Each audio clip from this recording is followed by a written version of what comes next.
படத்துல பாத்தீங்கன்னா சித்தார்த் வந்து ஃபெயிலியர் சொல்லிட்டே இருக்காப்ல, ஆனா சக்சஸ் ஆயிட்டாப்ல. அதுதான் வச்சு அப்பா நான் ஃபெயிலியர்ப்பா, நீ நினைச்ச மாதிரி நான் செய்யல, அப்பா நான் ஃபெயிலியர்ப்பா அப்படி சொல்லும் போதுலாம் நம்மளுக்கு பெயினா இருக்கு. ஆனா கடைசியில சக்சஸ் ஆயிடுறாப்ல. ரொம்ப சூப்பரா இருக்கு, மனசுக்கு ரொம்ப ஹாப்பியா இருந்துச்சு.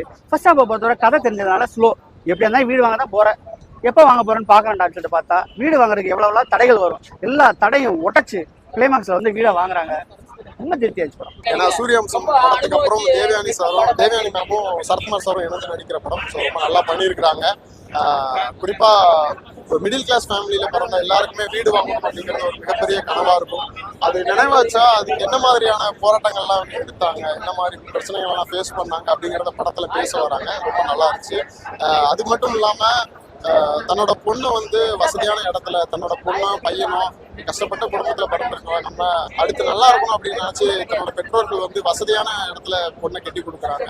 ஸோ அங்க அந்த பொண்ணு என்ன மாதிரியான பிரச்சனைகள் எல்லாம் ஃபேஸ் பண்ணுறது அப்படிங்கிற ஒரு மெசேஜுமே அந்த படத்துல கொடுத்துருக்காங்க. சரி, அப்படி ஒரு வாழ்க்கையில் ஒரு பிரச்சனை நடந்துட்டுனா அதுக்கப்புறம் நீ அந்த வாழ்க்கையை மறுபடியும் எப்படி ரீஸ்டார்ட் பண்ணணும் அப்படிங்கிற மாதிரி இப்போ பெண்கள் யாருமே தற்கொலை தீர்வல் அதுக்கு ஒரு நல்ல ஒரு மெசேஜ் கொடுக்குறாங்க படத்துல. ஸோ கண்டிப்பா மிடில் கிளாஸ் ஃபேமிலியை சார்ந்த எல்லாருமே படத்தை